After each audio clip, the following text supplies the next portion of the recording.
बिस्मिल्लाहिर्रहमानिर्रहीम। अस्सलाम वालेकुम दोस्तों, मैं हूं homeopathic doctor Rashid Chaudhary, Muhib homeopathic store and clinic, Sialkot से। तो आज हम बात करेंगे पेशाब के साथ जो ड्रॉप्स आते हैं, पेशाब करने के बाद जो कतरे आते हैं, उनके बारे में मैं आपको बताऊंगा और उसके इलाज के लिए कुछ होम्योपैथिक मेडिसिन आपको बताऊंगा। तो वीडियो शुरू करने से पहले वो दोस्त जो मेरे चैनल में नए ऐड हुए हैं, सबसे पहले मेरे चैनल को सब्सक्राइब करें, लाइक करें और शेयर भी करें। तो दोस्तों अब हम शुरू करते हैं कि पेशाब के बाद जो ड्रॉप्स आते हैं उसकी क्या क्या वजूहात हैं। तो सबसे पहले हम देखते हैं जो यूरिन के बाद ड्रॉप्स आते हैं, ये तकरीबन हर एज में हो सकते हैं और इसमें मेल और फीमेल, लेडीज और जेंट्स दोनों को हो सकता है ये प्रॉब्लम। बड़ों बुजुर्गों में भी हो सकता है, बड़ी एज की जो खवातीन हैं उनमें भी हो सकता है और जो नौबलूगत के नौजवान लड़के हैं उनमें भी ये प्रॉब्लम्स आ सकता है। तो दोस्तों इसकी जो वजूहात हैं, अगर हम ओल्ड एज की बात करें, जो 50 प्लस एज के लोग होते हैं, अगर मर्दों की बात करें तो मोस्टली ये देखा जाता है कि इस एज में प्रोस्टेट ग्लैंड जो होता है उसका साइज बढ़ जाता है। साइज बढ़ने की वजह से सम टाइम ड्रॉप्स आना शुरू हो जाते हैं जो कि इंसान के मर्द के कंट्रोल में नहीं रहते। उसके बाद अगर हम खवातीन की बात करें जो मीनल पाजल एज में पहुंच के होते हैं, ओवर एज हो 50 प्लस हो रही होती हैं, तो उनमें भी कुछ वजूहत ऐसी होती हैं, या तो यूटीआई इन्फेक्शन हो जाता है, पेशाब की नाली का इन्फेक्शन हो जाता है, या फिर यूट्रस जो है वो पैरालाइज होके नीचे मसाने की ऊपर आ जाती है, वो भी ड्रॉप्स आने का जो है वो वजह बन सकती है।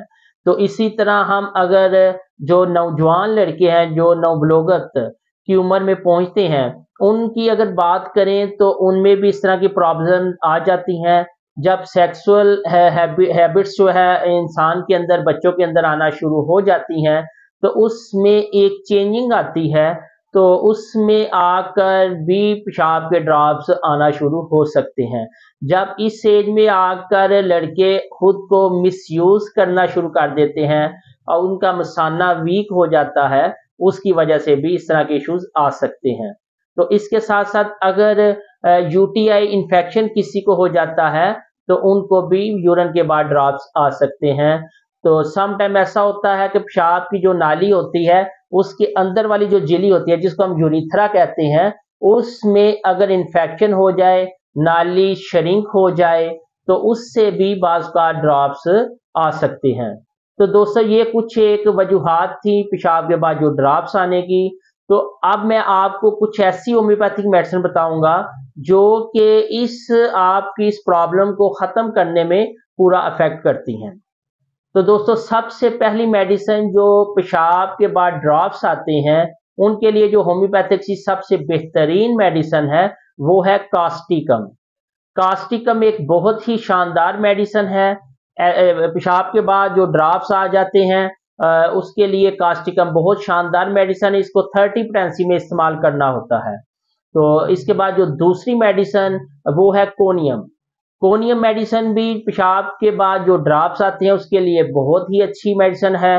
खास तौर पर जो मैंने आपको बताया, जो बड़ी एज के लोग हैं जिनका प्रोस्टेट ग्लैंड बढ़ गया होता है, उनके लिए कोनियम मेडिसिन एक बहुत ही शाफी दवा है। तो कोनियम को भी हमने 30 पोटेंसी में इस्तेमाल करना होता है, सुबह दोपहर शाम आधे कप पानी में डालकर। तो दोस्तों इसके साथ साथ जो तीसरी मेडिसिन मैं आपको बता रहा हूँ वो है acid fast. Acid fast medicine भी एक बहुत ही शानदार मेडिसिन है। ऐसे नौजवान जिनके मसाने की कमजोरी हो जाती है, मसाने के पट्टे कमजोर हो जाते हैं, पेशाब के बाद ड्रॉप्स आना शुरू हो जाते हैं, तो उनके लिए एसिड फास्ट मेडिसिन बहुत ही अच्छी मेडिसिन है। दोस्तों इसके साथ साथ कुछ प्रिकॉशंस भी हैं कि पेशाब जब इंसान कोई करता है तो उसको फौरी तौर पर पेशाब करने के बाद उठ नहीं जाना चाहिए। पेशाब जब कर चुका हो कुछ देर के लिए उसको बैठना चाहिए, इंतजार करना चाहिए ताकि नाली के अंदर कोई यूरिन जो बच गया वो इजी तरीके से निकल सके। या तो पिनस को पकड़ के ऐसे थोड़ा सा पुश किया जाए, दबाया जाए, ताकि नाली के अंदर, यूरिथ्रा के अंदर कोई ड्रॉप्स रुका हुआ है तो वो इजी होकर निकल सके। तो दोस्तों, अगर इस तरह की कंडीशन आपको जो मैं बता रहा हूं, अगर आप ऐसा करते हैं तो इंशाल्लाह ताला आपको किसी किस्म का कोई प्रॉब्लम फील नहीं होगा। तो ये जो मैंने होम्योपैथिक मेडिसिन आपको बताई हैं, ये आपको किसी भी अच्छे होम्योपैथिक स्टोर से मिल सकती हैं।